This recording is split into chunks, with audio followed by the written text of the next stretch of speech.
Praise the Lord. Hallelujah. சந்தோஷமா இருக்கீங்களா? கர்த்தர் கிருபையாக நம்மை மகிழ்ச்சியாக வைத்திருக்கிறார். கர்த்தருடைய சபையிலே நாம் கூடி வரது பெரிய ஒரு வாக்கியம். சங்கீதக்காரன் சொல்கிறார், 1000 நாளை பார்க்கிலும் ஒரு பிரார்த்தனை செல்லும் ஒரே நாள் நல்லது. ஆமென். ஹல்லேலூயா. கர்த்தருடைய வார்த்தைக்கு நேரம் நாம் நடந்து போவோம். யோபு புத்தகம் 1ஆம் அதிகாரம் 10ஆம் வசனம். நான் சொல்ல சொல்லி நீங்க வசனம் வாசித்தீங்கன்னா நம்ம சீக்கிரம்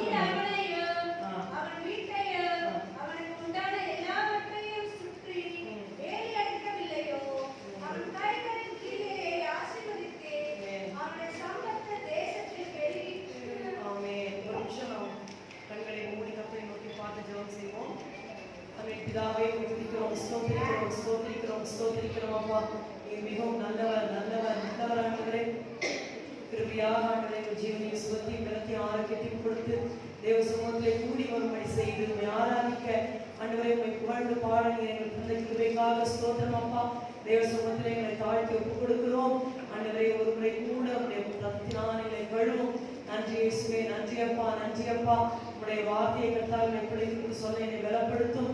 ஆண்டவரே அப்பா உடைய வசனத்தின் மூலமாக எங்களோடு பேசி எங்களை தைரியப்படுத்தும், எங்களை பலப்படுத்தும், எங்களை உணர்த்தும், எங்களை வழிநடத்தும். அப்பா உமக்கு ஸ்தோத்திரம் ஸ்தோத்திரம் ஸ்தோத்திரம் ஸ்தோத்திரம். அப்பா நன்றி ஆண்டவரே. பரிசுத்த ஆவியானவருடைய கரங்களை ஒப்புக் கொடுக்கிறோம். அப்பா கர்த்தாவே கேட்கிற ஒவ்வொரு வசனத்தையும் உங்களுடைய இதயத்திலே நல்ல நிலமாக மாற்றி, இதயத்தை நல்ல நிலமாகவே மாற்றி ஒவ்வொரு வசனத்தை எங்களை இதயத்திலே பதித்து ஒவ்வொரு வசனமும் ஒன்று நூறாக பலன் தர உதவி செய்யும். ஆசீர்வதியும் இயேசுவின் நாமத்தில் பிதாவே. ஆமென் ஆமென். யோபின் புத்தகம் 1ஆம் அதிகாரம் 10ஆம் வசனம். நீர் அவனையும் அவன் வீட்டையும் அவனுக்கு உண்டான எல்லாவற்றையும் சுற்றி வேலி அடைக்கவில்லையோ? இதனால செய்தியின் தலைப்பு என்னவென்றால், சுற்றி வேலி அடைத்து, நம்மை சுற்றி வேலி அடைத்து காக்கும் தேவன். ஹல்லேலூயா. கர்த்தர் எவ்வளவு நம்ம நேசிக்கிறார் பாருங்க. நம்மளை காப்பாற்றுறதுக்கு சுற்றி ஒரு ஃபென்ஸ், ஒரு ஹெட்ஜ் போட்டு நம்மளை காப்பாற்றுகிறார். இன்னும் 2 வசனங்கள் இருக்கிறது.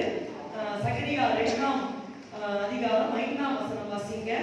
சகரியா மல்கியாவுக்கு முந்தின புத்தகம், லாஸ்ட் பட் ஒன். சகரியா 2ஆம் அதிகாரம் 5ஆம் வசனம். நான் அதற்கு சுற்றிலும் அக்கினி மதிலாய் இருந்து அதன் நடுவில் மகிமையாக இருப்பேன். ஆமென். கர்த்தர் சொல்கிறார். ஆமென். நான் அதற்கு சுற்றிலும், எதற்கு என்றால் 2ஆம் வசனம் பார்த்தீங்களானா அவர் எருசலேமை பற்றி சொல்லுகிறார். எருசலேம் அகலம் இவ்வளவு என்று, நீளம் இவ்வளவு என்று மறுபடி அளக்கிறதுக்கு போகிறேன் என்று சொல்லி, அது நான் அந்த எருசலேமை சுற்றிலும் அக்கினி மதிலாயிருந்து, I will be about Jerusalem, a wall of fire about her என்று சொல்லி சொல்லுகிறார். எருசலேம் என்பது தேவ சபையை குறிக்கிறது. தனிப்பட்ட விதத்திலே என்னையும் உங்களையும் குறிக்கிறது. கர்த்தர் சொல்றார், உங்களை சுற்றி நான் அக்கினி மதிலாக இருப்பேன் அப்படின்னு சொல்றார். இன்னொரு வசனம் சங்கீதம் 125 2ஆம் வசனம். சங்கீதம் 125:2. பர்வதங்கள் எருசலேமை சுற்றிலும் இருக்குமா போல், பர்வதங்கள் மவுண்டன்ஸ் எருசலேமை சுற்றிலும் இருக்குமா போல் கர்த்தர் இது முதல் என்றைக்கும் தம்முடைய ஜனத்தை சுற்றிலும் இருக்கிறார். ஹல்லேலூயா. கர்த்தர் எவ்வளவு நம்ம நேசிக்கிறார் பாருங்க. அவர் பர்வதத்துல வீற்றிருக்கிறார், ஆனாலும் அவர் பரிசுத்தம் உள்ளவர். ஆனால் நம்ம நேசிக்கிறதுனால நமக்கு பாதுகாப்பை தரும்படி இவ்வளவு நான் உன்னை சுற்றி இருக்கிறேன்னு சொல்றார். இந்த யோபு 1ஆம் அதிகாரத்துல வாசிக்கும் போது அந்த வசனத்தை சொன்னது யாருன்னு பாத்தீங்கன்னா, யார் சொன்னது? யோபு 1ஆம் அதிகாரம் 10ஆம் வசனம். சாத்தான் சொல்றான் பாருங்க. நமக்கு தான் நிறைய தெரிய மாட்டேங்குது, ஆனா சாத்தான் நிறைய தெரிஞ்சிருக்கு. ரெவலேஷன். கர்த்தர் சொல்றாரு, சாத்தான் பார்த்து சொல்றாரு, யோபு மேல கவனம் வச்சியா? என் தாசனாகி யோபு மேல கவனம் வைத்தாயோ?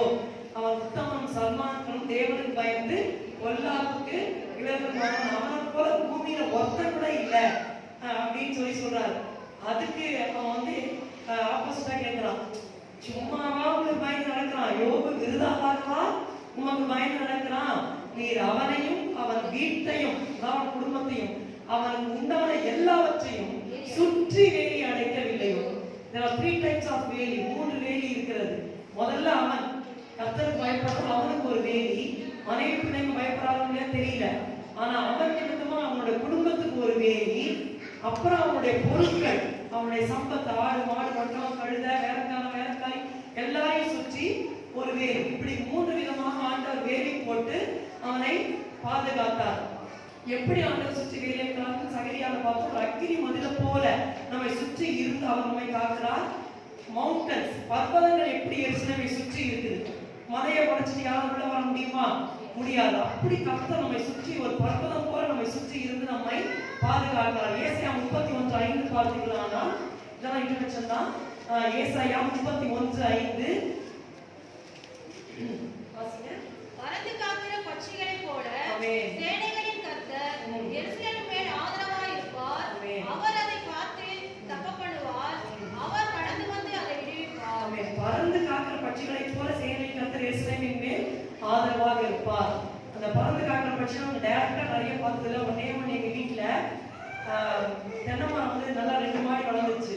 அதுல அழகா வந்து காக்கா வந்து கூடு கட்டி குஞ்சு பொறிச்சு குட்டி குட்டி குட்டி காக்கா இருக்கும். பார்த்தா அழகா அப்படியே தெரியும். அது நாங்க மாடி போய் பாடுவோம். பாட போனா கொஞ்சம் நம்ம கேர்லஸா இருந்தா போதும், அந்த அம்மா அப்பா சுத்தி வந்து பிராண்டி விட்டுரும். அப்படி பிராண்டி விட்டுரும், அப்படியே பயங்கரமா வலிக்கும். அதனால நம்ம மாடிக்கு போகும்போது என்ன பண்ணுவோம், கேப் போட்டுட்டு பத்திரமா பார்த்துட்டு கொஞ்சம் தூரத்துல இருக்கணும். ஸோ அந்த காக்காவை பார்த்துச்சுன்னா அந்த திரும்பி திரும்பி பாடுவோம். ஸோ அதனால காக்காவை பார்த்து வச்சு எங்களை ஒன்றும் பண்ணல. எங்க பெரியப்பா பசங்க மேல வந்தா பயங்கரமா பிராண்டி விட்டுரும். பாருங்க, அந்த அம்மா அப்பா காக்கா தான் அது. அந்த காக்கா குஞ்சுகளை பாதுகாக்கிறதுக்கு பறந்து காக்கிற பட்சிகளை சுத்தி சுத்தி பறந்து பார்த்துக்கிட்டே அது எங்கே இருக்குன்னே நமக்கு தெரியாது. நம்ம அப்படி கிட்ட ஒரு எல்லைக்குள்ள அப்படி பாதி மாடிக்கு மேல அந்த சைடு தான் அப்படி வருவான்னு பார்த்தா பறந்து வந்துருங்க. எங்கே வரும்னே தெரியாது. திடீர்னு வந்து பின்னாடி வந்து இப்படி பிராண்டி விட்டு போயிடும். தோலெல்லாம் பிஞ்சு ஒரு ரத்தம் வரும். ஸோ பாருங்க, ஒரு சாதாரண காக்காக்கு தான் குஞ்சு மேல எவ்வளவு வந்து பாருங்க. இப்ப கர்த்தர் நம்ம மேல எவ்வளவு அன்பா இருக்கிறாரு. விட்டுருவாரா நம்மள? விடவே மாட்டார். பறந்து காக்க சுத்தி சுத்தி சுத்தி வந்து எனிமீஸ் கிட்ட விடாதே காப்பார். மத்தேயு 23:37 பாதையில பாருங்க. மத்தேயு 23:37 கோழி அதனால பார்த்தோம். கோழி இல்ல, மத்தேயு 23:37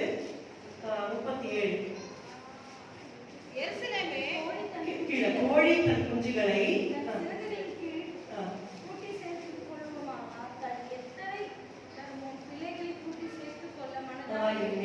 கோழி தன் குஞ்சுகளை தன் சிறகின் கீழே கூட்டி சேர்த்துக் கொள்ளும் மனமாக அத மாதிரி ஒரு கூட்டி சேர்த்துக் கொள்றேன் சொல்றாரு. இப்படியெல்லாம் அவர் நம்மை சுற்றி வேலி அடைத்து நம்மை பாதுகாக்கிற தேவனாக இருக்கிறார்.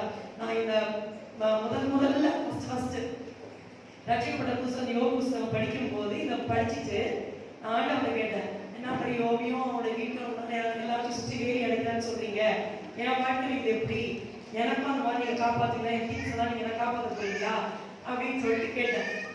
அப்போ வந்து நான் பஸ்ஸில் போகிற போது எங்கே ஒரு 8 இருக்கும். பஸ்ஸு செம்ம ரஷ்ஷு, குட்டி நைனானதுலாம் பயங்கர ரஷ்ஷு, தொங்கிட்டு போகுது பஸ்ஸு. என்எஸ்கே நகரில் நின்றுட்டு பஸ் எடுக்கிறாங்க. எடுத்த உடனே கொஞ்சம் நிறுத்தினு சொல்லிட்டு நிறுத்தி திருடா கத்தி நிறுத்தினாங்க. ஒரு ஆள் 4-5 பேர் சேர்ந்து அடிச்சு குடுவாதன்னு சொல்லிட்டு வாங்கினாங்க. என்னன்னா ஒரு சின்ன ஒரு பர்ஸ் மாதிரி. உடனே பாப்பா உந்துதான் பாப்பா, அது உன்னோட தான் அவன் கையை விட்டு எடுத்துட்டு போறான் அப்படின்னு சொல்றான். எனக்கே தெரியல, நான் சைட்ல வச்சிருந்தேன். அதில் ஆக்சுவலி நான் வச்சிருந்தேன் என் கண்ணாடி, அதை நான் காசு வைக்கல. அந்த கண்ணாடி வச்சு ஜிப்பு போட்டு உள்ள சைட்ல வச்சிருந்தேன். அது சைட்ல அப்படியே கையை விட்டு எடுத்துடலாம். அந்த சைட் ஜிப்புக்கு வந்து ஜிப்பே கிடையாது, ஜஸ்ட் ஒரு ஓப்பன் இதுதான். ஸோ அவன் பாட்டு எடுத்துட்டு இறங்கி டிக்கெட் கொடுத்து ஏறி கொஞ்ச நேரம் ஆயிடுச்சு. என்எஸ்கே நகர் வந்து ஒரு ஸ்டாண்ட் மாதிரி வேற. ஸோ அதை முடிச்சு பஸ் கிளம்பி அந்த சிக்னல் கிட்ட வரும்போது அவங்க நிறுத்துறாங்க. நிறுத்தி 4 பேர் நிறுத்தி அடிச்சு வாங்குறாங்க. ஃபர்ஸ்டே பார்த்துட்டாங்க. கொஞ்ச நேரம் கழிச்சு அவங்க பிடிக்காம அடிச்சு நிறுத்தி வாங்கி, பாப்பா விட்டுதான் பாப்பா, காசு இருக்கான்னு பாரு பாப்பா. நான் சொல்லுங்க காசு இல்லையா, கண்ணாடி தான். அவங்களுக்கு திறந்து பார்த்துட்டு அப்புறம் பஸ் வந்து கிளம்பிடுச்சு. அப்போ கரெக்டாக சொன்ன, நீ கேட்ட இல்ல உன்னை சுற்றி நான் வேலி அடிச்சு காப்பாற்றலான்னு பாருங்க. கண்ணாடி போய் தெரிஞ்சிருக்காரு. சரி, நான் அப்பா ரசிக்கப்பட்ட வேற எங்கள் அம்மாட்ட ஏதாவது கேட்டால் ஒன்றுமே கிடைக்காது. ஏதோ தலையெழுத்தே வீட்டில் வச்சிருந்தாங்க. கண்ணாடி வச்சுன்னா போனது தான், அவ்வளோதான். ஸோ கர்த்தர் கிருபையா அந்த கண்ணாடி அதை காத்துக்கிட்டோடனே அம்மா எல்லாரும் சொல்றாங்க, அம்மா கண்ணாடி கண்ணை போடுமா அப்படின்னு சொல்லி. அப்படி இல்லைங்க, ரொம்ப ஸ்வெட் ஆச்சு, அதான் போட்டுக்கலாம். போடுமா சரி சொல்லிட்டு போட்டுட்டேன். நான் எதுக்கு சொல்றேன்னா, ஒரு சின்ன டீட்டெயில் கூட ஆண்டவர் நம்ம மேல மிகவும் அக்கறை உள்ளவரா கரிசனை உள்ளவரா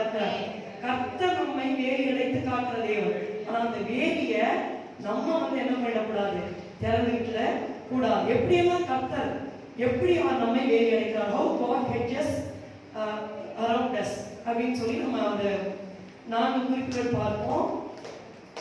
He hedges us with the power of his blood. முதலாவது யாத்திராகமம் 12ஆம் அதிகாரம் 13ஆம் வசனமும் 23ஆம் வசனம் வாசிக்கிறேன். எக்ஸோடஸ் யாத்திராகமம் 12 13 23. நீங்கள் இருக்கும் வீடுகளே, அந்த இரத்தம் உங்களுக்காக அடையாளமாய் இருக்கும். அந்த இரத்தத்தை நான் கண்டு உங்களை கடந்து போவேன். நான் எகிப்து தேசத்தை அழிக்கும் போது அழிக்கும் வாதை உங்களுக்குள்ளே வராதிருக்கும். ஆமென். 23. கர்த்தர் எகிப்திலே அலமோனியர்களுக்கு கடந்து வருவார். நிலையின் மேற்சட்டத்திலும் வாசலின் நிலைக்காலின் இரண்டிலும் அந்த இரத்தத்தை காணும்போது கர்த்தர் சங்காரக்காரனை வீடுகளில் உங்களை அகப்படுகிறதற்கு வரவட்டாமல் வாசற்படியை விலகி கடந்து போவார். ஆமென். இந்த சம்பவம் நமக்கு தெரியும் நினைக்கிறேன். இல்ல, இஸ்ரவேல் புத்திரர் 430 வருஷம் எகிப்தில் இருக்கிறாங்க. 400 வருஷம் அடிமைகளாக மிகவும் உபத்திரப்படுறாங்க. அந்த 430 வருஷம் முடிகிற அந்த நாளை கிளம்பும்படியாக கர்த்தர் என்ன பண்றாருன்னா, இந்த பஸ்காவின் ஆசரிப்பை கடைபிடிக்க சொல்றார். பாஸ்ஓவர் பஸ்கா, அதாவது வீட்டுக்கு ஒவ்வொரு வீட்டு தலைவர் ஒவ்வொரு வீட்டுக்கு வேண்டிய ஆட்டுக்குட்டியை தெரிந்து கொள்ளணும். அதை 10ஆம் தேதியை தெரிந்து கொண்டு 14ஆம் தேதி வரைக்கும் வைத்திருந்து 14ஆம் தேதி சாயங்காலத்துல அதை அடிக்கணும். வீட்டு தலைவர் அடித்து அந்த ரத்தத்தை பிடித்து ஈசோப்பு தண்டில தோச்சி அதை தெளிக்கணும். வாசற்படியின் மேல் சட்டத்திலும் 2 நிலைக்காலிலும் அந்த ஆட்டுக்குட்டியை ரத்தம் தெளிக்கணும். அப்போ கர்த்தர் சொல்வார், நடுராத்திரியில நான் எகிப்து தேசம் எங்கும் உருவ போவேன். எந்தெந்த வீட்டுல ரத்தம் தெளிக்கப்பட்டிருக்கோ அந்தந்த வீட்டை நான் கடந்து போவேன். அதாவது கர்த்தர் சங்காரக்காரனை உங்கள் வீடுகளில் உங்களை அதம் பண்ணுவதற்கு வர கொட்டாமல் வாசற்படியை விலகி கடந்து போவார்கள். Pass over only those houses where the blood is sprinkled. அதான் பாஸ் ஓவர் பஸ்கா என்று யூதர்கள் பழைய ஏற்பாட்டுல ஆசரிச்சாங்க. அப்ப கர்த்தருடைய ரத்தத்தினால ஒரு ப்ரொடெக்ஷன் கொடுத்தார். எந்தெந்த வீட்டுல ரத்தம் இல்லையோ சங்காரக்காரன் உள்ள நுழைஞ்சு அந்த வீட்டுடைய தலைச்சன் பையன், அந்த தலைச்சன் ஈச்சு மாடு ஆடு ஒட்டகம் எது இருந்தாலும் அடிச்சு கொண்டு போட்டுடும். ஆனா இஸ்ரவேல் புத்திரர் வீட்டுல மாத்திரம் ஒருத்தருமே சாக மாட்டாங்க. தலையீச்செல்லாம் காக்கப்பட்டது. இதுதான் கர்த்தருடைய பஸ்கா பண்டிகை. அவருடைய ரத்தத்தினால பழைய ஏற்பாட்டுல அந்த ஆட்டுக்குட்டியின் ரத்தத்தினால ஒரு வேலி அடைச்சு ஆண்டவர் காத்தார். நமக்கு புதிய ஏற்பாட்டுல ஆண்டவர் என்ன செய்யறாருன்னா, நமக்கு யார் பஸ்கா? ஆண்டவராய் இயேசு கிறிஸ்துவே நமக்கு பஸ்கா பலியாக இருக்கிறார். அவரே நம்முடைய ஆட்டுக்குட்டியானவர். நமக்காக நம்ம கேட்கறதுக்கு முன்னாடி 2000 வருஷம் முன்னாடி ரத்தத்தை சிந்தி உயிரை கொடுத்துட்டார். சரிங்களா? முதலாவது அவருடைய ரத்தத்தினால் நாம் மீட்கப்படுகிறோம். அவங்களுக்கு ரத்தத்தை அடிச்சு அதை அந்த நிலைக்காக சட்டத்துல பூசி மீட்கப்பட்டு வெளியில வந்தாங்க. நமக்கு நம் ஆண்டவராய் இயேசு கிறிஸ்துவின் ரத்தத்தை நம்ம மேல தெளிக்கப்பட்டு, நம்ம மேல ஃபுல்லா தெளிக்கப்பட்டு நம்முடைய அந்த பாவ வாழ்க்கையெல்லாம் நாம வெளியே ரட்சிக்கப்படுகிறோம். சோ இந்த கர்த்தருடைய ரத்தத்தினால நமக்கு ஒரு வேலியை ஆண்டவர் தருகிறார். நம்ம கிறிஸ்டியனுக்குள்ள போக போக இயேசுவின் ரத்தத்தை நம்ம மறந்து போயிடணும், மறக்க கூடாது. எப்போதும் அதை நம்ம சொல்லணும். பிள்ளைங்களுக்கு சம்டைம்ஸ் புரியாது, ஆனா நம்ம பிள்ளைங்களுக்கு சொல்லி கொடுக்கணும். எபிரேயர் 11:28 இப்படியாக இருக்கிறது. வாசிக்க முடியுமா? எபிரேயர் 11:28. மோசே விசுவாசத்தினாலே அவர்கள் சிவந்த சமுத்திரத்தை 28 விசுவாசத்தினாலே முதல் பேரானவைகளை சங்கரிக்கிறவன் இஸ்ரவேலை தொடாதபடிக்கு அவன் பஸ்காவையும் இரத்த பூசுதலாகிய நேமத்தையும் ஆசரித்தான். ஆமென். மோசேக்கு சொல்லப்பட்டிருக்கு, மோசே பஸ்காவையும் ரத்தம் பூசுதலாகிய நியமத்தையும் ஆசரித்தான். அவன் கேட்கல, என்ன சும்மா ரத்தம் தெளிச்சுட்டா காப்பாற்றப்பட்டுருவோமா அப்படின்னு எதிர்த்தெல்லாம் பேசல. கர்த்தர் என்ன சொன்னாரு? ஒவ்வொரு வீட்டு ஆட்டுக்குட்டி அடிச்சு நீ ரத்தத்தை 3 இடத்துல பூசு. ரத்தம் கீழே வரக்கூடாது. ஏன்னா தேவமான ரத்தத்தை காலின் கீழே மிதிக்க கூடாது. ரத்தத்தை நிலைக்கால்களிலேயும் மேற்சட்டத்திலேயும் பூசணும், தெளிக்கணும். அப்ப அந்த வீட்டை பாதுகாப்பை சங்காரத்துக்குள்ள வர மாட்டான்னு கர்த்தர் சொன்னார். அந்த நியமத்தை மோசே விசுவாசத்தினால ஆசரிச்சான். நாமும் அதை ஆசரிக்கும் போது we will be hedged by the power of his blood. இயேசுவின் ரத்தத்தின் வல்லமையினாலே நாம் காக்கப்படுவோம். சின்ன வயசு குளோரியோட சின்ன வயசுல பாருங்க, ஒரு தேர்ட் ஸ்டாண்டர்ட் அந்த மாதிரி இருக்கும். அவங்க அப்பா அப்போ இருந்தாலும் நான் ஆஃபீஸ் போயிட்டான்னு நினைக்கிறேன். காலையில நான் வந்து ஜெபிக்கும் போது பெங்களூர்ல இருந்திருக்கலாம். அப்போ வந்துட்டு காலையில சாதாரண நான் வந்து ப்ரே பண்ணிட்டு அவர் பேங்க்ல ஒர்க் பண்ணியிருந்தாரு. ஏன்னா தனியா நானும் குளோரி மட்டும்தான் இருந்தோம்.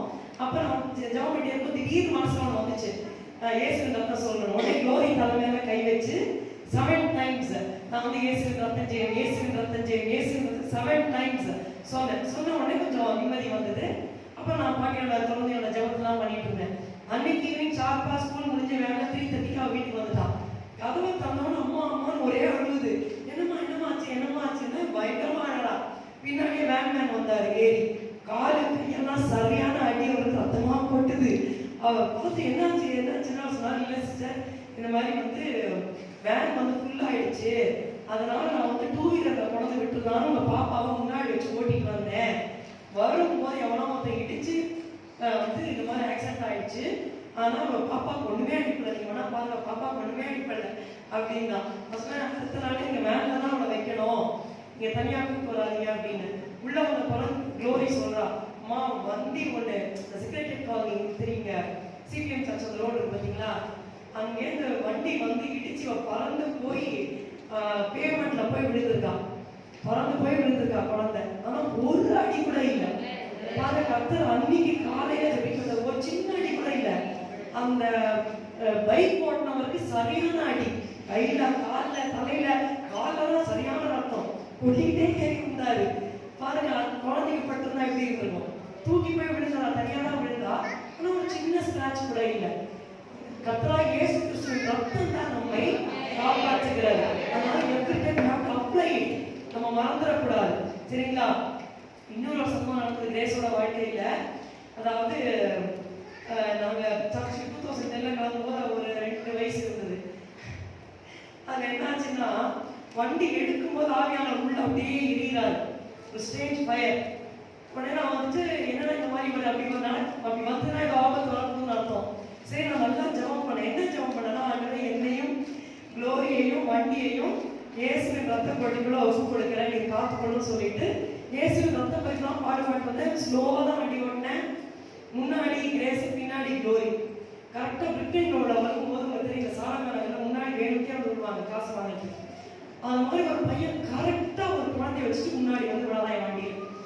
நான் அந்த ரோட்ல யாருமே இல்லைன்னு பார்த்துதான் கொஞ்சம் ஸ்பீட் எடுத்தேன். ஜஸ்ட் ஒரு 30 to 40 தான் இருக்கும். அது என் பம்பா வேணுக்கே வந்து விடாது.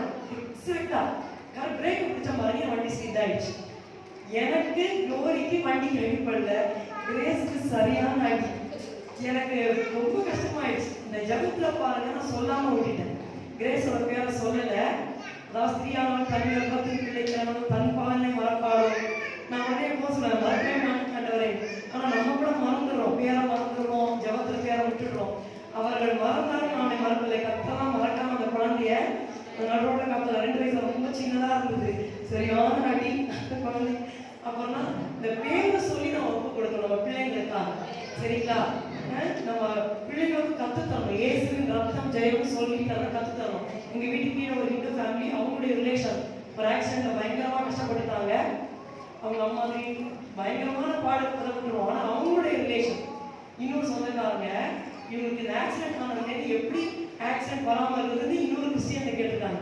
அவங்க சொல்லியிருக்காங்க, இயேசுவின் ரத்தம் ஜெயம்னு சொல்லிட்டு வீட்டுல விட்டு போங்க வாங்க. அவங்க ஹிந்து தான், ஆனா போகும்போது வரும்போது இயேசுவின் ரத்தம் ஜெயம் சொல்லிட்டு போயிட்டு வராங்க. அதே எங்க வீட்டு கீழே இருந்த ஓட என்கிட்ட சொல்றாங்க, அப்படியே அப்பா இயேசுவின் ரத்தம் ஜெயம்னு சொன்னா எங்களுக்கு வந்து பாதுகாப்பா இருக்குமா? பாருங்க, அந்த பெய்த்து அவங்க பிடிச்சிக்கிட்டாங்க. நம்ம எவ்வளவு விசுவாசமா இருக்கும் சொல்றோமா? வாயை திறந்து நம்ம என்னென்னமோ பேசுவோம், ஆனா இயேசுவின் ரத்தம் நமக்கு ஞாபகம் வர மாட்டேங்குது. நம்ம ஜபத்துல நம்ம பேசணும். நமக்கு தவறான எண்ணங்கள் வரும்போது இயேசுவின் ரத்தம் ஜெயம் சொல்லும் போது அதே நமக்கு விடுதலை ஆயிடும். இயேசுவின் ரத்தத்தின் அந்த பாதுகாப்பை அந்த வேலையை நம்ம சுற்றி நாம் காத்துக்கொள்ள வேண்டும். வாசிக்க வேண்டாம், நான் சொல்லிடுறேன். வெளிப்படுத்தின விஷயம் 12:11. அதாவது ஆட்டுக்குட்டியின் ரத்தத்தினாலும் சாட்சியின் வசனத்தினாலும் அவனை ஜெயிக்கிறாமே. நம்ம ஜெயிக்க ஒரே வழி ஆட்டுக்குட்டியானவராக இயேசு கிறிஸ்துவின் ரத்தத்தினாலே ஜெயிப்போம். இது ஒரு வேலை. இரண்டாவதாக எப்படி அவர் நம்மை வேலை எடுத்து காக்கிறார்? எண்ணாகமம் 23:21. எண்ணாகமம் 23:21.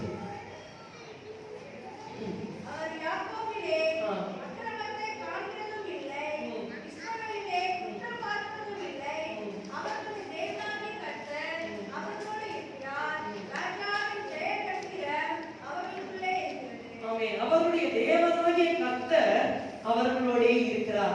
இந்த சம்பவம் உங்களுக்கு தெரியுமான்னு தெரியல, ஷார்ட்டா எக்ஸ்பிளைன் பண்றேன். இந்த சம்பவம் ரொம்ப interesting chapters, one of the interesting sections of the Bible இதுனா இந்த நம்பர்ஸ். என்னாகும் 22 ல இருந்து 25 வீட்ல வாசிச்சு பாருங்க, ரொம்ப இன்ட்ரெஸ்டிங்கா இருக்கும் இந்த 4 அதிகாரம். அதுல இந்த என்ன பார்க்கணும், இஸ்ரவேல் புத்திரர் எகிப்திலிருந்து வெளியே வந்துட்டாங்க. 40 வருஷம் வனாந்தரத்துல ஏறக்குறைய சுத்தியாச்சு.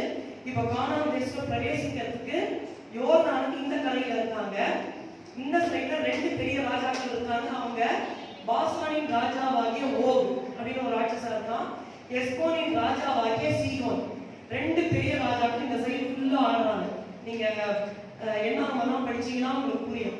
இந்த 2 பெரிய ராஜாக்களும் பலத்த எமோரியரின் ராஜாக்கள், அவங்களை பீட் பண்ணவே முடியாது. ஆனா மோசேயின் தலைமைக்கு வந்து 2 ராஜாக்களுமே தோத்துறாங்க.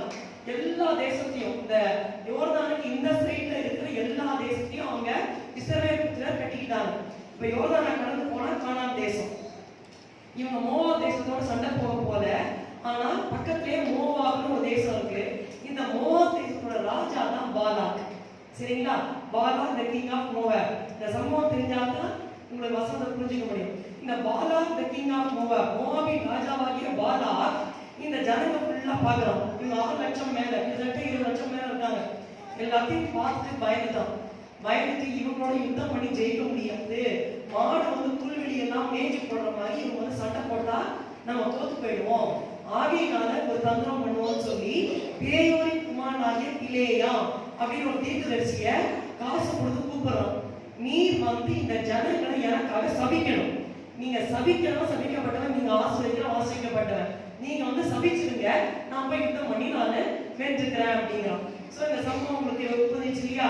அப்போ பேயோரின் குமாரன் பிலேயாம் கூப்பிடும் போது முதல் தடவை தேவன் போகாதேங்கிற அறிவம் போகல.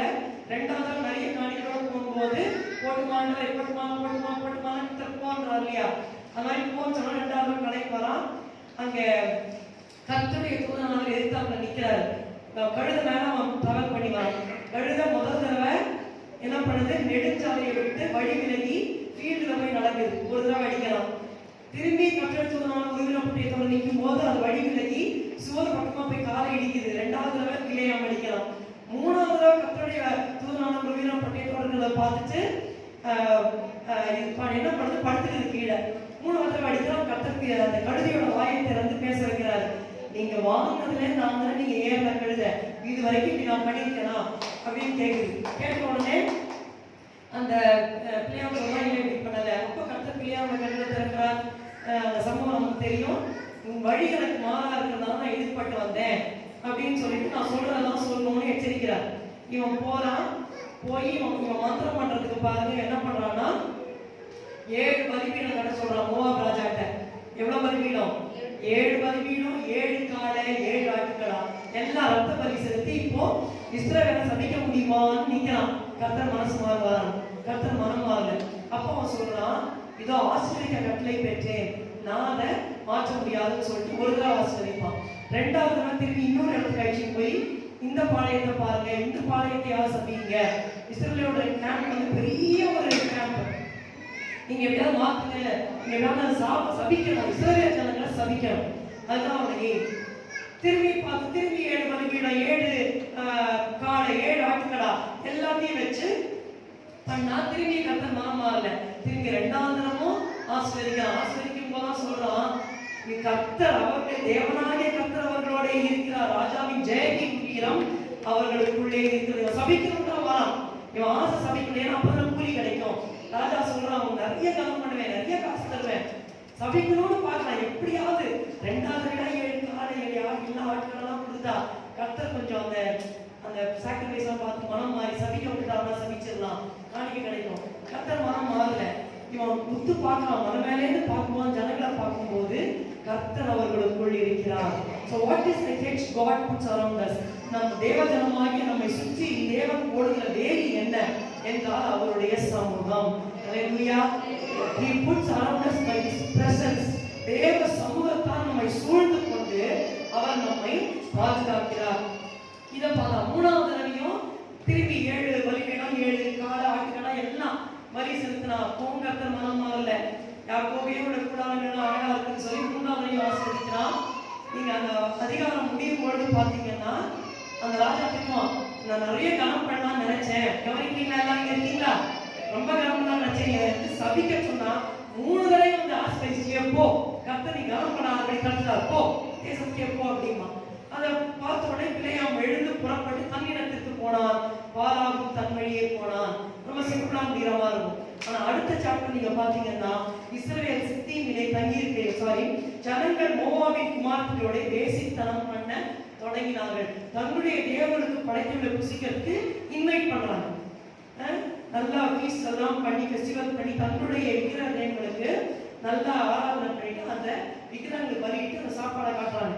40 வருஷமா மண்ணா சாப்பிட்டு உட்கார்ந்துருக்காங்க. அதனால இப்ப இந்த நான்வெஜ் எல்லாம் பார்த்த உடனே அந்த பெண்கள் அழகா இருக்காங்க, பின்னாடியே போய் அந்த நான்வெஜ் எல்லாம் சாப்பிட்டு அந்த தேவர்களையும் படைத்து கொள்றாங்க. அப்பதான் வசனம் சொல்லுது பாருங்க, 2ஆம் வசனம் 25:2 வாசிங்க. அவர்கள் தங்கள் தேவர்களுக்கு இட்ட பலிகளை விருந்து பண்ணும்படி ஜனங்களை அழைத்தார்கள். ஜனங்கள் போய் புசித்து அவர்கள் தேவர்களை பணிந்து கொண்டார்கள். 3ஆம் வசனம், இப்படி இஸ்ரவேல் பாகால் பெயரை பற்றிக் கொண்டார்கள். அதனால் இஸ்ரவேல் மேல் கர்த்தருடைய கோபம் உண்டது. இவ்வளவு நேரம் கர்த்தர் பிரியமா இருந்தாரு. ஏன் ஜனம் சபிக்க முடியாது, ஆசீர்வாதமான ஜனம், நான் உங்களுக்குள்ள இருக்கேன், ராஜா ஜெயகம்பீர் இருக்கு, யாக்கோபுல குற்றம் பார்க்க மாட்டேன், இஸ்ரவேல் குடும்பமா மந்திரம் கிடையாது, யாக்கோபு குடும்பமா மந்திரம் கிடையாது, இஸ்ரவேல் குடும்பம் அப்படி சொல்றது இல்ல, இப்படி எல்லாம் ஆசீர்வாதமா சொன்ன தேவன் இப்ப அவங்க மேலேயே கர்த்தரே கோபம் படுற மாதிரி ஆயிடுச்சு. ஏன்னா இவங்க பாவத்துக்கு இடம் கொடுத்துட்டாங்க. சரிங்களா? நம்ம கர்த்தருக்கு விரோதமா, கர்த்தருக்கு பிரியமில்லாம பாவம் செய்யும் போது தேவனுடைய சமூகம் நம்மை விட்டு விலகும். கர்த்தருக்கு விரோதமா நம்ம பாவம் செய்யற வேலையில தேவ சமூகம் நம்ம விட்டு விலகும். அப்பதான் நம்ம கிட்ட சாபம் உள்ளவர். யாருமே நம்ம சபிக்க முடியாது. அல்லேலூயா. விசுவாசிக்கிறீங்களா? தேவ ஜனங்களாகிய நம்ம யாருமே சபிக்க முடியாது. எந்த மந்திரவாதம் எதுவுமே வராது. ஏன்னா கர்த்தர் நம்மை சுற்றி அக்கினி மதிலா இருக்கிறாரு. நம்மையும் நம்முடைய குடும்பத்தையும் நம்ம பொருட்கள் எல்லாத்தையும் கூட வேலை எடுத்து காட்டுறாரு. நம்ம பர்வதம் சுத்தி நிக்கிற மாதிரி நிக்கிறாரு. அக்கினி மதிலா இருக்கிறாரு. நான் நிறைய அந்த கோழி குஞ்சுகளை சேர்த்துக்கிற மாதிரி செத்துக்கிட்டு மலைகளை சேர்த்துக்கிறாரு. எதுவுமே நம்ம கிட்ட வராது. ஆனா நம்ம பாவம் செய்யும்போது அந்த வேலையை நம்மளே உடைச்சு போட்டோம். பிசாசு உள்ள நுழைஞ்சிடும். அப்பதான் சாபம் வரும். சில பேர் கேட்கறாங்க, ஏன் இது நடந்தது, ஏன் நடந்தது? இவங்க வாழ்க்கை அலைசி ஆராயவே மாட்டாங்க. ஒரு கெட்டது நடந்ததுன்னா கர்த்தர் மேல மனசு தாங்கதாயிடும். ஆனா அவங்க வாழ்க்கைய பார்க்க மாட்டாங்க. ஆனா நம்ம அப்படி இருக்கக்கூடாது. எங்க ஆண்டவரே தேவ சமூகத்தை விட்டேன், ஏன் இந்த இழப்பு என் குடும்பத்துல வந்தது, நம்ம ஆராய்ச்சி பார்க்கணும். தேவ பிரசனத்தை நம்ம மறுபடியும் பெற்றுக்கொள்ளும் பொழுது அந்த சாபம் நம்மை விட்டு விலகும். சோ 2வது குறிப்பு என்ன? He puts nature around us by his presence. நான் 3வது குறிப்பு சொல்லுகிறேன். சங்கீதம் 34:7. சங்கீதம் 34:7. கர்த்தருடைய தூதன் அவருக்கு பயந்தவர்களை சூழ பாளையம் இறங்கி அவர்களை விடுவிக்கிறார். கர்த்தருடைய தூதன் அவருக்கு பயந்தவர்களை சூழ பாளையம் இறங்கி அவர்களை விடுவிக்கிறார். படிக்கும்போது சந்தோஷமா இருக்கு. ஒரு ஏற்றம் தான் சொல்லப்பட்டிருக்கீங்க. கர்த்தருடைய தூதன் யாரெல்லாம் கர்த்தருக்கு பயப்படுறாங்களோ அவங்க சூழ ஒரு கேம்ப் மாதிரி போட்டு அவங்களை விடுவிக்கிறார். சரிங்களா? God puts his hedge around us by his powerful angels. வல்லமையான தேவ தூதர்களை கொண்டு தேவன் நம்மை சுற்றி வேலியடைத்து காக்கிறார். இதோட உதாரணம் நமக்கு தெரியும். 2 ராஜாக்கள் 6ஆம் அதிகாரம் 16-17 நீங்க வாசிச்சீங்கன்னா நான் சொல்லி போயிடலாம்னு யோசிக்கிறேன். அதாவது எலிசா எனும் தீர்க்கதரிசி தோத்தானில் இருக்கிறார். அவரை பிடிக்க சீரிய ராஜா ஒரு பெரிய சேனை அமைச்சு வைக்கிறார். அமைச்சு வைக்கும் போது எலிசாவினுடைய வேலைக்காரன், கவனிங்க, எலிசாவினுடைய வேலைக்காரன் வெளியில வரான். அவன் அதிகாரமே 2 வசனம் வாசிக்க 14ஆம் வசனம் 2 ராஜாக்கள். பயப்படாதே, அவரோடு இருக்கிறவர்களை பார்க்கிறோம், நம்மோடு இருக்கிறவர்கள் அதிகம் என்றார். 15ஆம் வசனத்துல தேவனுடைய மனுஷனின் வேலைக்காரன் அதிகாரமே வெளியே புறப்படுகிறேன், இதோ ராணுவங்களும் குதிரைகளும் ரதங்களும் பட்டணத்தை சுற்றிக் கொண்டிருக்கிற கண்டான். அப்பொழுது வேலைக்காரன் அவனை நோக்கி, ஐயோ என் ஆண்டவனே, என்ன செய்வோம் என்றான். ஆமென். சமாதானம் தெரியும் இல்லையா? அப்ப எலிசான்னு ஒரே ஒரு ஆளை பிடிக்கிறதுக்கு, அவருக்கே கொஞ்சம் வயசாச்சு, தலையில முடியலாம் இல்ல, கொட்ட தலையா இருக்கிறாரு. அந்த ஒரு ஆளை பிடிக்கிறதுக்கு ஒரு பெரிய சேனையே வந்து நிக்குது. தோத்தான்ல வந்து அந்த பட்டணம் முழுக்க பலத்த சேனை, குதிரைகள், ரதங்கள் வந்து பட்டத்தை சுற்றி கொண்டிருக்குது. இந்த வேலைக்காரன் அதிகாலமே எழுந்து ஸ்ட்ரெயிட்டா வெளியே வந்துட்டான். அதான் பலர் ஐயோ என் ஆண்டவரே என்ன செய்வோம். உடனே எலிசா சொல்றாரு, அப்பா பயப்படாத, அவர்களோடு இருக்கிற பார்க்கும் நம்மோடு இருக்கிறவர்கள் அதிகம். கர்த்தர்ட்ட வேண்டாரு, ஆண்டவரே என் கண்களை திறந்துடணும். கர்த்தர் திறக்கிறார் அவன் கண்ணை. அந்த வாயோட கண்ணை திறந்தவனே பார்த்தா எலிசாவை சுற்றிலும் மலை முழுவதுமாய் அக்கினிமயமான குதிரைகளாலும் ரதங்களாலும் அந்த மலை நிறைந்திருக்கிறதை கண்டான். அல்லேலூயா. அந்த எலிசா தீர்க்கதரிசியை சுற்றி ஒரு அக்கினிமயமான குதிரைகள் கூடவே அந்த ஏஞ்சல்ஸ் இருக்கிறாங்க. வெறும் குதிரைகள் அனுமதி என்ன பண்ணுறது, ஓட்டத்துக்கு ஆள் வேணும்ல, நிச்சயமா தேவதூதர்கள் தான் இருந்து எலிசா தீர்க்கதரிசியை சுற்றி இருந்தாங்க.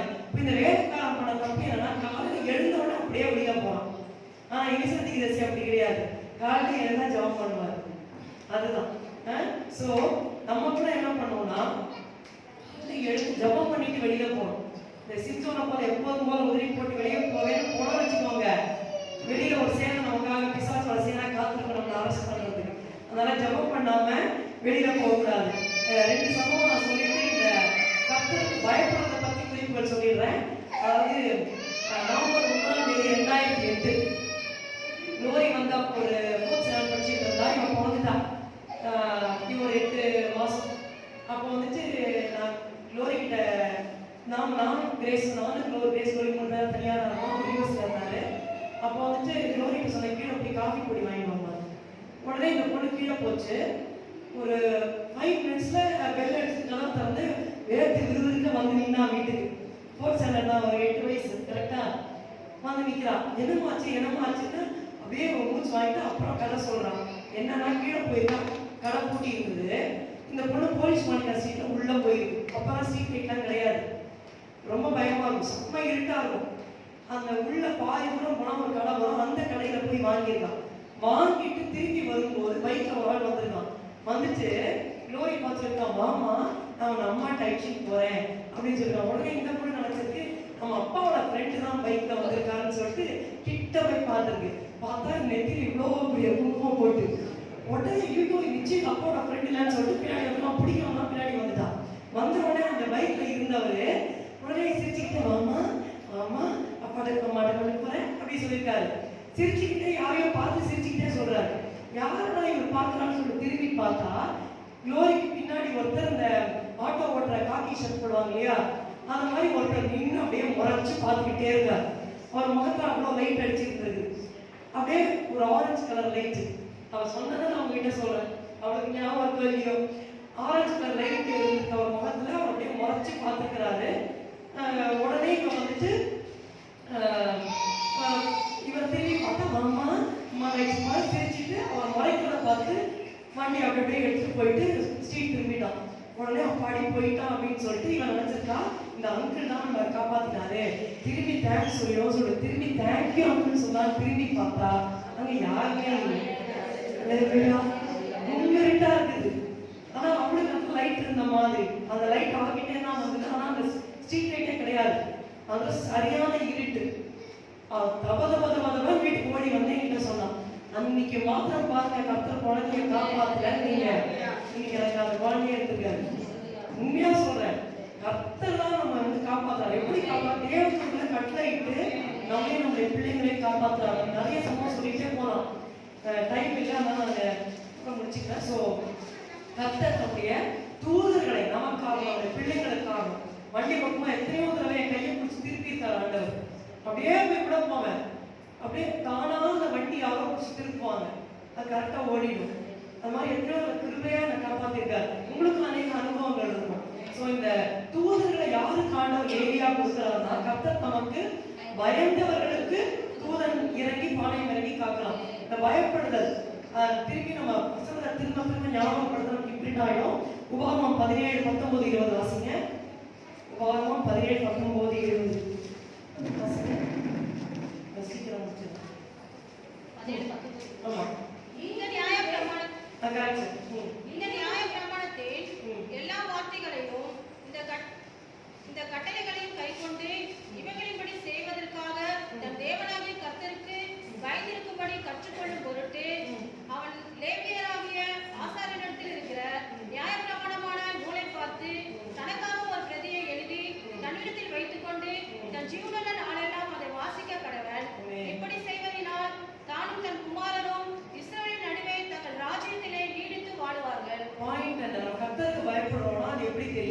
அவர் சொல்றாரு, தன் தேவனாகிய கர்த்தருக்கு பயந்திருக்கும்படி கற்றுக்கொள்ளும் பொருட்டு. நம்ம கர்த்தர்னா நம்ம பயமே வராது. நம்ம ஏன்னா நம்ம அந்த கிறிஸ்டியன் ஃபேமிலி எப்படியோ கர்த்தர் அப்படியே கிருபை கிருபை கிருபை வந்துடுறோமா, கர்த்தர் பயப்படுற பயமே நமக்கு வராது. அந்த கர்த்தருக்கு பயப்படுற பயத்தை கற்றுக்கொள்ளணுங்கிறதுக்காக நியாயப்பிரமாண நூல்ல அல்லது பைபிள்ல ஒரு பிரதியை எழுதி வாங்கி தன் ஜீவனோட நாளெல்லாம், உயிரோட இருக்கிற நாளெல்லாம் அதை வாசிக்கணும் அப்படின்னு சொல்லி சொல்லப்பட்டிருக்கு. நம்ம வந்துட்டு கர்த்தருக்கு பயப்படணுங்கிறது எப்படி தெரியும்னா, டெய்லி பைபிள் வாசிக்கிறதுனால. ஆமென். டெய்லி நம்ம பைபிள் வாசிக்கல அப்படின்னா நமக்கு கர்த்தருக்கு பயப்படுறது நம்ம பழக நமக்கு மனசு இல்லை. கர்த்தருக்கு நம்ம பயப்படல, அவ்வளவுதான். ரொம்ப ஷார்ட் அண்ட் ஸ்வீட்டா நம்ம 1000 காரணம் சொல்லலாம். வேலைக்கு போறேன், இதுவா இருந்தது, கஷ்டம் இருக்கு, நஷ்டம் இருக்கு. தலைமை சொல்லியில் ஒருத்தர் வந்தா, நாகர்கோயில ஒரு பாசம் பேரெல்லாம் மறந்து போச்சு. ஆனா அவர் ஒரு பிரசங்கம் எடுத்தார், பெரிய பிரசங்கம். நீங்க இந்த கஷ்டத்துல நான் கஷ்டப்படுறீங்களா எல்லாம் கேட்டார். எல்லாம் ஆமேன் ஆமேன். உடனே சார், அப்படியானால் வேதத்தை உங்கள் கையில் எடுத்து வாசிக்க ஆரம்பியுங்கள் அப்படின்னா திரும்பி ஒரு நிறைய பிரச்சனையை சொல்லிக்கிட்டே இருந்தார். இதெல்லாம் உங்களுக்கு தீருமா? உடனே எல்லாரும் அடையாளம் திரும்பி சொல்றாரு, உங்கள் வேதத்தை கையில் எடுத்து நீங்கள் வாசிக்க ஆரம்பியுங்கள். இதே தாங்க எல்லா பிரச்சனையும் வரிசையா சொல்லிட்டு ஒவ்வொரு தடவையும் ஒவ்வொரு கேப்ல சொன்னார். வந்தவரின் இருதயத்தில் அதை தான் பதிச்சுட்டு போனார். உங்கள் வேதத்தை உங்கள் கையில் எடுத்து வாசிக்க ஆரம்பியுங்கள், இதெல்லாம் சொல்லிட்டு போனார். ரொம்ப ஆச்சரியமா, அவ்வளவு பிரச்சனை சொன்னார். நீங்க நம்ம பிரச்சனை நம்ம பணம் கிடைச்சா பிரச்சனை போயிடும் நம்ம நினைக்கிறோம், அது போகாது, பிரச்சனை பின்னாடியே இருக்கும். ஆனா அவர் சொல்லி கொடுத்தது, கையில வேதத்தை எடுத்து வாசிங்க, பிரச்சனை போகணும்னு சொன்னார். So if you daily read the Bible, it means we fear the Lord. Daily நம்ம வேதத்தை வாசிக்கும் போது கர்த்தருக்கு பயப்படுறோம். கர்த்தருக்கு நம்ம பயப்படுவோம், கர்த்தர் தூதனை கொண்டு சுற்றி சூழலுக்கு பாதுகாப்பார். உபாகமம் 14:22, நீ உன் தேவனாகிய கர்த்தருக்கு எப்பொழுதும் பயந்திருக்க பழகும்படிக்கு வருஷந்தோறும் நீ விதைக்கிற விதைப்பினாலே வயலில் விளைகிற எல்லா பலனையும் தசமபாகத்தை பிரித்து, கர்த்தருடைய கிருபையினால் நம்ம எல்லாரும் தசமபாகம் கொடுக்கிறோம். எப்போ நம்ம கையில வந்தவன தசமபாகத்தை பிரிச்சு கர்த்தருக்கு எடுத்து வைக்கிறோமோ நம்ம கர்த்தருக்கு பயப்படுறோம். அல்லேலூயா அல்லேலூயா. கர்த்தருக்கு பயந்தவங்க சொல்லலாம், கர்த்தருக்கு பாளையம் வணங்குவாரு. நம்ம கர்த்தருக்கு பயப்படனா அவர் இறங்கி காப்பாற்ற மாட்டாரு. அதனால அந்த வேலை நம்மளே பிடிக்க போடக்கூடாது. தசமபாகம் கொடுக்கணும் பார்க்கணும். பெரம்பூர் சபையில இருந்தப்ப ஒரு பாட்டியம்மா வந்து எழுதி கொடுக்க சொன்னாங்க. ரொம்ப வயசானவங்க தான். எழுதி கொடுப்பாங்க. என்னன்னா தசமபாகம் பேர் எல்லாம் 300 ரூபா கொடுத்தாங்க, உள்ள வச்சு கொடுத்தேன். என்னமா நீங்க வேலை செய்யறீங்கன்னு கேட்டீங்கன்னா அவங்க தள்ளாடி கிடக்குறாங்க. இல்லம்மா, எனக்கு ஒரு 3-4 பேர் உதவி செஞ்சு ஒரு மாசத்துக்கு 3000 ரூபா கொடுக்குறாங்க, அதுலேருந்து தசமங்க எப்படி அவங்களுக்கு வர்றது 3000 ரூபால இப்பதான் 2-3 வருஷம் முன்னாடி தான் 3000 ரூபாய் தங்களுக்கு வர்றதுல தசமா பிரிச்சு கர்த்தர் கொடுக்குறாங்க. எப்படி பயப்படுறாங்க பாருங்க. அதிக பயப்படுத்திக்கலாம்ல. வயசாயிடுச்சுல கர்த்தர் கணக்கா கேட்க போறாரு, இல்ல கொடுக்குறவங்க தசமா பிரிக்காம கொடுத்துருப்பாங்க. இல்லைங்க, அவங்க கர்த்தருக்கு பயப்படுறாங்க. அதை பிரிச்சு அந்த பாசத்தை கொடுத்து ஜெபம் பண்ணிட்டு போறாங்க. அவங்களுக்கு இருக்கிற உணர்வு நமக்கு இருக்கா?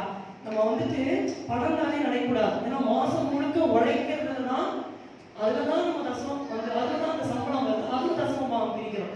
Actually, we are giving our lives to the Lord. It is our blood. It is the believer's blood. தசமம் வாங்குறது விசுவாசனுடைய ரத்தம் தான். அதனால உலக வேலை நம்ம பிரிச்சிட முடியாது. எல்லாமே விசுவாசிகள் செய்கிற எல்லாமே கர்த்தருக்கு தான். நானும் விசுவாசத்துல இருந்தோம், ஊழியத்துக்கு வந்தோம். ஆகையினால கர்த்தருக்கு ஒரு தசமபாகம் உண்மையா இருக்கு. நான் முதல்ல தப்பு பண்ணிட்டேன். எப்பவே நான் தான் டைப் பிரிப்பேன். அமெரிக்கால இருக்கும்போது தசமபாகம் நெட் சேலரிலேருந்து பிரிச்சு கொடுத்துட்டேன். கர்த்தர் ஒரு நாள் கடன் தந்தாங்க. என்ன பண்ண பாருங்க, கிராஸ் அப்படிங்கிறது கிராஸ் சேலரினா 50,000 தான். நெட் சேலரி 35,000 தான் இருக்கும். 15,000 எல்டிஏ பிடிஏ அந்த டிஏ இந்த டிஏ எல்லாம் பிரிச்சுருவான். இவரே பிரிச்சுக்குவான். 35,000 கையில வரும். இப்போ கையில வந்து தசமம் வாங்கி பிரிச்சு கொடுத்துட்டு இருந்தேன் சில மாதங்கள். கர்த்தர் கடன் தந்தாங்க. என்ன பண்ற பாருங்க. அப்புறம் கணக்கு போட்டு உட்கார்ந்து எப்பவுமே தசமபாகம் லேட்டா கொடுத்து 20% எக்ஸ்ட்ரா கொடுக்கணும். எவ்வளவு பர்சன்ட்? 20% எக்ஸ்ட்ரா சேர்த்து கொடுக்கணும். கர்த்தர் பயங்கரமா கணக்கு வைப்பாரு, விடவே மாட்டாரு. இது ஏன் கர்த்தர் கொடுத்து சொல்றாங்கன்னா, நம்ம பணத்துல ஒரு வேலி அடைக்கிறார். அனாவசிய செலவுகள் வராதபடி கர்த்தர் காக்கிறார். சோ இப்படியாக கர்த்தர் செய்து எல்லாத்தையும் வட்டி மூலமா பாஸ்கெட்டார். என்ன இவ்வளவு பணம் தெரியுங்கன்னாரு. பெரிய செக்கு கொடுத்தாங்க. இல்ல பாஸ்டர், தெரியாம தப்பு பண்ணிட்டாரு. அதெல்லாம் பரவாயில்ல. இல்ல பாஸ்டர், கர்த்தர் எனக்கு வெளிப்படுத்துற சத்தியம். எவ்வளவு வந்து உனக்கு கரெக்டா கொடுத்துடணும். கூட வேணா கொடுக்க, குறைச்சி கொடுக்க கூடாது. எவ்வளவு கஷ்டம்னாலும் சரி. நான் நான்வெஜ்லாம் 2015 தான் இல்லப்பா, அப்புறம் தான் நாங்கள் சாப்பிடவே ஆரம்பிச்சோம். 2009 இருந்து எங்களுக்கு மாசத்துக்கு ஒரு நாள் நான்வெஜ்ஜே சாப்பிடுவோம். இன்னைக்கு சாப்பாட்டுக்கு நிறைய செலவு பண்ணுவோம், தசமபாகத்துக்கு வைக்க மாட்டோம், காணிக்கை கொடுக்க மாட்டோம். அப்படி இல்லை, கர்த்தருக்கு கொடுக்கறதுக்கு உற்சாகம் எடுக்கணும். எங்க அப்பா ரட்சிக்கப்பட்டார் 2000 சொல்லி நான் முடிச்சுக்குமா, அதாவது 2000 ரட்சிக்கப்பட்டாரு. உமா வந்து என்கிட்ட சொன்னா, பாருடி அம்மா தசமபாகம் கொடுக்க மாட்டேன்னு சண்டை போடுறாங்க. சரி, நான் சொன்னேன், அம்மா அப்பா இது வரைக்கும் எப்படி வாழ்நாள் எனக்கு தெரியும். இயேசு கிட்ட வந்துட்டாரு, இயேசு வந்துட்டாரு, மீட்கப்பட்ட ஞாபகம் எடுத்தாச்சு. உடன்படிக்கப்பட்டவா அப்பாவோட பென்ஷன்ல தசமபாகம் பிரிச்சு எடுத்து கொடுத்தே ஆகணும், காணிக்கை கொடுக்கணும். எங்க அம்மா பிடிக்கல. நான் சொல்லி கொடுக்கலன்னு அவ்வளவுதான். இல்லம்மா நான் எமர்ஜென்சி காசு சேர்த்து வைக்கிறேன், வயசாகுது இல்லை எமர்ஜென்சி வந்துடும், அப்புறம் ஹாஸ்பிட்டலுக்கு லட்சமா சேர்த்து வைக்கிறேன். அம்மா நீ கொடுக்கலன்னா எமர்ஜென்சி வரும், நான் ஜெபம் பண்றேன், அப்பாவுக்கு எமர்ஜென்சியே வராது, நீ கொடுமா அப்படின்னு சொல்லி கொடுக்கலன்னு அவ்வளவுதாங்க. பயந்து போய் கொடுத்தாங்க, பிடிக்கல இருந்தாலும் கொடுத்தாங்க. எங்க அக்கா கொடுக்கும் போதும் பயங்கர சண்டை தசமபாகத்துல சண்டை போட்டு தான் நாங்க கொடுத்தோம். எங்க அப்பா கிட்ட கொடுத்துட்டே இருந்தாங்க. எங்க அப்பா கிட்ட ஒரு லன்ச் எல்லாம் வந்து பாருங்க எவ்வளவோ செலவாக வேண்டியது. ஆனா கர்த்தர் வந்துட்டு அந்த காசு இது பண்ண. சாகும்போது கூட உட்கார்ந்தாரு, படுத்தாரு, போயிட்டாரு. ஒரு ஹாஸ்பிட்டலைசேஷன் இருக்கிற 83 வயசு. தாமசராஜா சொன்னார், கடைசி வரைக்கும் வந்து நின்னாரே, நின்று ஆராதிச்சாரே, நடந்தாரே. அவருக்கு ஆச்சரியமா இருக்கு, ஒரு விளைவினா இல்லாம, படுத்த படிக்காம, எந்த வியாதியும் இல்லாம உட்கார்ந்தாரு, படுத்தாரு, போயிட்டாரு. ஆனா கர்த்தருக்கு நம்ம கொடுக்கும் போது பணம் நினைச்சுக்காதீங்க, நம்ம இருதயத்தை தான் ரிஃப்ளெக்ட் பண்ணுது. பண ஆசையிலேருந்து நமக்கு விடுதலை ஆகும். ஸோ கர்த்தருக்கு நம்ம தசமபாகம் காணிக்கை கொடுக்குற வேலையில கர்த்தருக்கு நம்ம பயப்படுறோங்கிற தேவனுக்கு நம்ம சொல்றோம். கர்த்தர் நிச்சயமா நம்மை பாதுகாத்துக் கொள்வார். மூன்றாவது சொன்னாங்க, லேட் ஆயிடும். கடைசி ஒன்னே சொல்லி முடிச்சாங்க. ஏசியா 5:2 மட்டும் வாசிங்க. ஏசியா 5:2. ஏசியா 5:2 வாசிங்க. அவர் அதை வேலி அடைத்து அதிலுள்ள கற்களை பொறுக்கி அதிலே நற்குல திராட்சை செடிகளை நட்டு அதில் நடுவில் ஒரு கோபுரத்தை கட்டி அதில் ஆலயம் உண்டு பண்ணி அது நல்ல திராட்சை பழங்களை தரும் என்று காத்திருந்தார். அதுவும் கசப்பான பழங்களை தந்தது. இந்த அவர் அதை வேலி அடைத்து திராட்சை தோட்டம் ஆண்டவருக்கு இருக்குது, அதனுடைய சபையை குறிக்கிறது. நாம தான் அந்த திராட்சை தோட்டம். ஆனா முதல்ல என்ன பண்றாரு, ஃபர்ஸ்ட் அவர் அதை வேலி அடைத்து. இந்த வேலி எதை குறிக்குதுன்னா, நமக்கு தனிப்பட்ட ஒவ்வொருத்தருக்கு எதை குறிக்குதுன்னா, சபை தான் நமக்கு வேலி. அல்லேலூயா. சபையை நமக்கு ஒரு ஹெட்ஜ் ஆண்டவர் கொடுத்திருக்கார். சபைக்குள்ள நம்ம நினைச்சிருக்கணும். நான் டக்கு வசனம் சொல்லிடுறேன். அப்போஸ்தலர் 7:38 வாசிக்க வேண்டாம். சபைக்குள் இருந்தவன் இந்த மோசேயின் வசனம். மோசே நான் பெரிய தலைவன், நான் சபைக்குள்ள இருக்க மாட்டேன்னு சொல்லல, அவரும் சபைக்குள்ளதான் இருந்தார். சத்திரத்தான் கையில கொண்டு கொடுக்கிறார். குற்றுயிரா அடிக்கப்பட்டு கிடக்கிறான் இல்லையா, நல்ல சமாளிக்காக தெரியும். ராஜாசம் என்ன பார்த்து சரியான உடனே அப்படியே விட்டுல சத்திரத்தான் கையில கொண்டு கொடுத்து பராமரிச்சுக்கோ, திரும்பி வந்துனா உனக்கு ஏராசன விசாரி படிக்கிற பத்திரமா பார்த்து சத்திரத்துலதான் கடைசி வரைக்கும் இருக்கணும். அவன் தப்பிச்சே போயிடக்கூடாது. போனா அவனுக்கு தான் கஷ்டம். Search is a body of believers. நம்ம எதுக்கு கூடி வரோம், நம்ம ஆராதிக்கிற வேலையில இந்த வேலி நம்மை பாதுகாத்துக் கொள்ளும். இதை நம்மளால புரிஞ்சிக்கவே முடியாது. இது என்ன, இத நீங்க ஆவிக்குரிய ரீதியில நீங்க அதை அனுபவிச்சீங்கன்னா இந்த சபையோட மகிமை உங்களுக்கு தெரியும். ஒரு சம்பவம் நடந்தது. அதாவது ஆப்பிரிக்கா தேசத்தில் மிஷனரியா ஒருத்தர் போனாரு. அவர் வந்து சத்தியம் சொல்ற வேலையில அந்த இடத்துல பார்கெயிட்ஸ் மாதிரி அடிச்சு கொண்டு சாப்பிடலாம் அந்த மாதிரி நினைச்சிருக்காங்க அவங்க. அந்த மிஷனரி வந்து ஒரு சின்ன ஒரு குடிசை மாதிரி கட்டிட்டு அதுக்குள்ளதான் அவர் ஜெபம் பண்ணுவார். அப்போ அந்த நைட் வந்து ஒரு குரூப் ஆஃப் பீப்புள், அந்த காட்டுவாசிங்க வந்து இதை அடிச்சு கொள்ளணும்னு சொல்லிட்டு வந்தாங்க. அன்னைக்கு நைட்டு வந்து பார்த்தா அந்த வீட்டை சுற்றி 24 சோல்ஜர்ஸ் தமிழ்லைங்க வீரர்கள் பெரிய பெரிய கத்தி வச்சுட்டு சுற்றி நிற்கிறாங்க. பார்த்து பயந்து எல்லாம் பிரகாசமா இருக்காங்க. இந்த அடிக்கிறவங்க பார்த்து பயந்து ஓடியே போயிட்டாங்க. அடுத்த நாள் இவர் போய் சத்தியம் சொன்னாங்க. அவங்க எல்லாம் இயேசு ஏற்றிட்டாங்க. என்னன்னா சொல்றாங்க, இது மாதிரி நம்ம வீட்டுக்குள்ள அடிச்சு கொண்டு போட்டு சாப்பிடறதுக்கு வந்தோம். ஆனா அவங்க வீட்டை சுற்றி 24 பேர் பெரிய பெரிய ஆயுதம் வச்சுட்டு இருந்தாங்க. பயந்து நாங்க போயிட்டோம் அப்படின்னு சொல்லி இவருக்கு ஒண்ணுமே புரியல. அப்படியான்னு கேட்டு விட்டாரு. யாருமே பார்த்து ஜெபம் பண்ணிட்டாரு. கொஞ்ச நாட்கள் கழிச்சு, அப்பெல்லாம் வந்து இந்த போன் அப்பெல்லாம் கிடையாது இல்லையா, கொஞ்ச நாள் கழிச்சு அவங்க லெட்டர் போட்டு இந்த மாதிரி இந்த நாள் நடந்தது அப்படின்னு சொன்னப்போ அவங்க சொல்றாங்க, அதே நேரத்துல அந்த நாள்ல 24 பேர் ஜெபம் பண்ணியிருக்கிறாங்க இந்த மிஷனரிக்காக. அல்லேலூயா. அங்க ஜெபிச்சதுனால இந்த தேவத்துல வச்சு ஆண்டவர் இந்த ஊழியக்காரரை காப்பாற்றி இருக்கிறார். அல்லேலூயா. சபையில பாருங்க, ஒருத்தருக்காக ஒருத்தர் ஜெபிக்கும் போது திடீர்னு கத்து ஞாபகப்படுத்துவார் யாரையாவது. உடனே நீங்க ஆவியில நிறைஞ்சு ஜெபிக்கணும். கர்த்தர் ஒரு தூதனை அனுப்பிச்சு காப்பாற்றுவார். நம்மை சுற்றி வேலி அடைத்து காக்கிற தேவன். முதலாவது எப்படி காக்கிறார்? அதாவது கர்த்தருடைய ரத்தத்தின் வல்லமை, இயேசுவின் ரத்தத்தின் வல்லமையினாலே நம்மை காக்கிறார். அவருடைய பிரசன்னத்தை நமக்குள்ளாக எப்பொழுதும் வைத்து நம்மை சுற்றிலும் வைத்து காக்கிறார். அவருடைய தூதர்களான வேலி அடைத்து நம்மை காக்கிறார். ஜெப வீடு, God puts his edge around us by his prayer house. ஏன்னா இந்த ஜெபம் ஏறெடுக்கப்பட்டு கொண்டே இருக்கிறது. ஒருவருக்காக ஒருவர் ஜெபிக்கிறதுனால நமக்கு பாதுகாப்பு இருக்கிறது. கர்த்தர் நம்மை ஆசீர்வதிப்பாராக.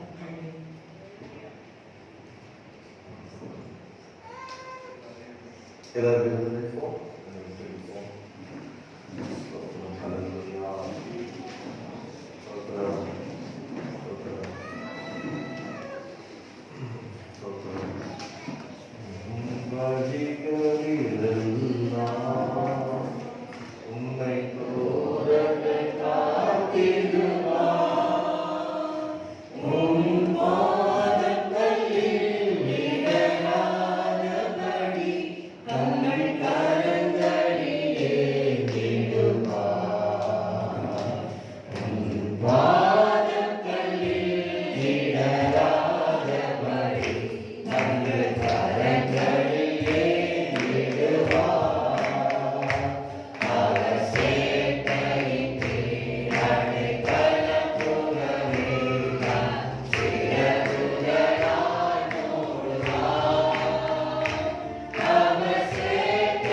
எந்த சூழ்நிலை கர்த்தர் அவரை தூண்டினார்.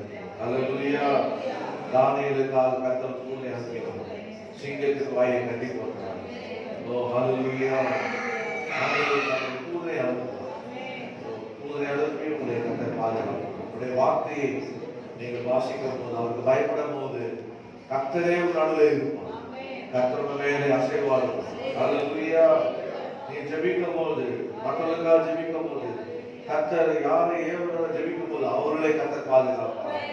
இப்போது கர்த்தர் பாதுகாப்பார். யோபின் வீட்டை வேல் எடுத்தது போல இங்க வந்திருக்க உங்களை ஒவ்வொரு கர்த்தர் வேல் எடுக்கிறார்.